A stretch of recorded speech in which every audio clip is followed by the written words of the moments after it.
Bonjour tout le monde, je vous propose à présent pour votre séance d'athlétisme à la maison une petite séance de poids où vous allez avoir besoin seulement d'une balle qui rebondit idéalement. Balle de basket, de foot, de handball, tout ce que vous voulez. Alors on va se dépêcher parce que la drache risque d'arriver, alors on va pas trop traîner. Petit échauffement que l'on va commencer à faire, on va prendre son ballon que l'on va mettre par terre, on va faire juste quelques petites flexions de bras. Je fais une flexion de bras, j'amène le ballon à l'autre main, puisque pour les lancer du poids, il s'agit d'avoir de la force dans les bras et d'arriver justement à cette extension totale du bras. Donc on va le faire. Pour ceux qui le souhaitent, vous pouvez le faire à genoux, c'est pas un souci. Ok, deuxième exercice, on va se redresser à présent, on va faire un lancer vertical à deux mains.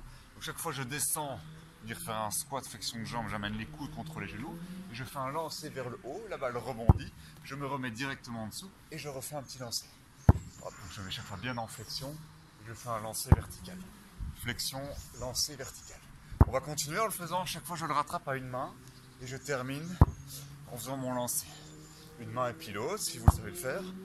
Hop, et je termine mon lancer. On va prendre l'habitude tout en faisant l'exercice, avoir le mouvement de fouetter final avec le poignet. Parce que dans un lancer de poids, le mouvement d'accélération qui se fait avec la pichenette du poignet, ça permet d'avoir encore une force intéressante en plus. Donc on en refait 4 en pensant à mettre la petite pichenette du poignet.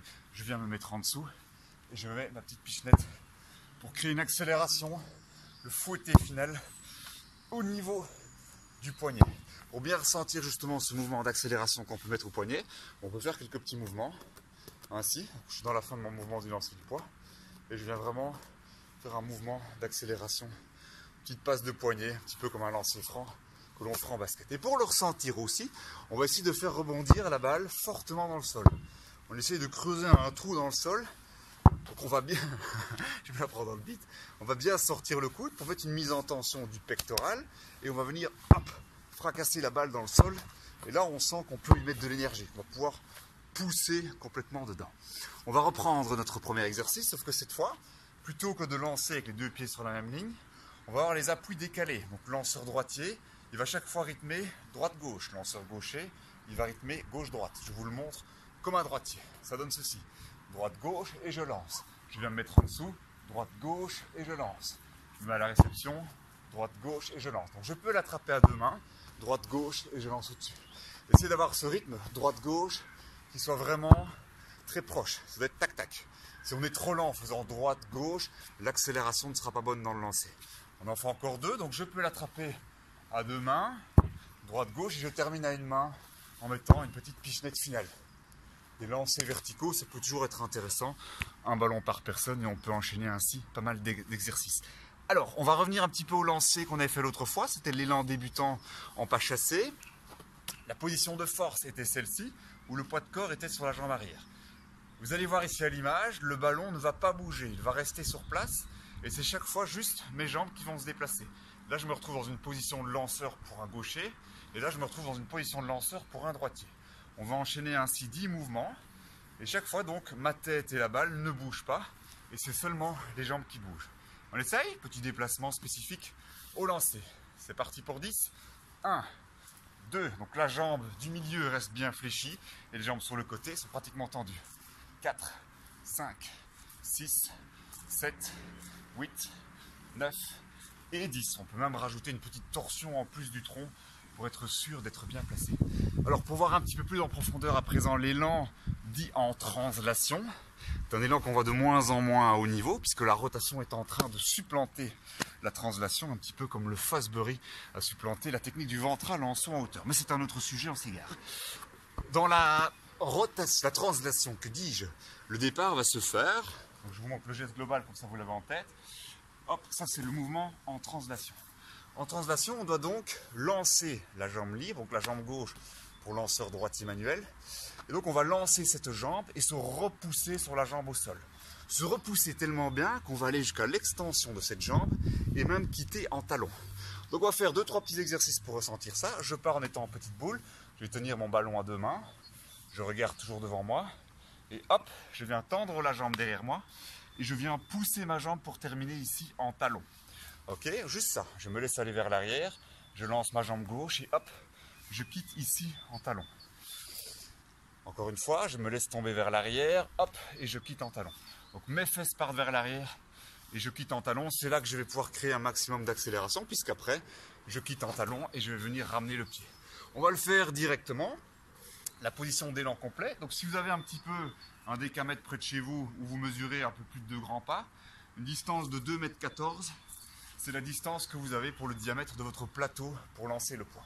Et vous allez faire votre élan. Donc je me mets au bout de mon plateau, je me mets en petite boule, je vais lancer la jambe arrière, et donc je quitte en talon, et cette fois-ci, je lance la jambe et je ramène le pied en dessous de moi. Ou si vous voulez vous mettre un repère au milieu à 1,6 m, votre pied devrait se retrouver plus ou moins au centre du plateau. Okay, ça c'est pour l'élan dit en translation. Et maintenant avec votre balle, on va pouvoir voir si votre position de force, donc quand vous êtes avec vos 2 appuis au sol, est cohérente. Puisque, attention, concentration, je me laisse aller vers l'arrière, position de force, je m'arrête, je dois pouvoir lâcher ma balle et celle-ci doit pouvoir retomber sur le sol. Okay, si je le fais mal et que dans mon poids de corps vient trop sur ma jambe gauche, je lâche ma balle, ben, elle va retomber sur mon genou. C'est pas bon. Donc c'est un petit moyen pédagogique, situation dite entonnoir, pour avoir un feedback, un retour sur la qualité du placement. On enchaîne 3 essais.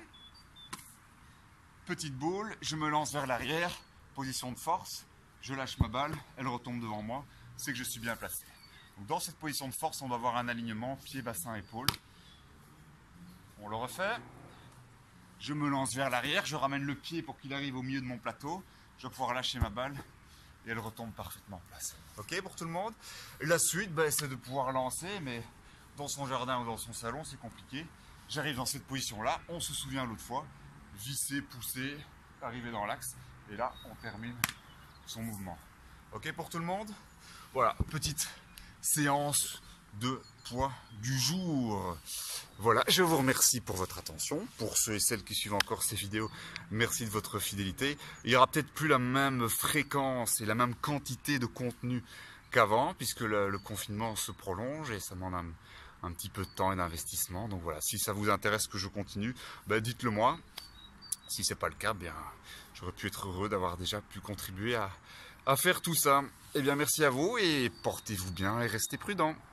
Et non, c'est pas fini, petit exercice bonus, parce que je sens qu'il y en a certains qui sont encore sur leur faim. Donc vous allez vous asseoir, lever les pieds, petit travail de gainage. Je m'assieds avec les épaules vers l'arrière, un petit peu en oblique, et je vais faire des lancers verticaux et venir l'attraper sur l'autre main. On se souvient, on termine par le fouetter au niveau du poignet, et hop, je fais mon lancer. Je peux amener ma balle au plafond éventuellement, si votre balle le permet, et votre plafond au-dessus aussi. Et là, j'enchaîne, donc petit travail d'abdominaux et d'équilibration sur les fessiers avec un travail d'épaule en même temps. Ça va? Un petit peu de coordination pour lanceur de poids. Maintenant c'est fini pour du vrai, je vous le promets. On passe à l'apéro.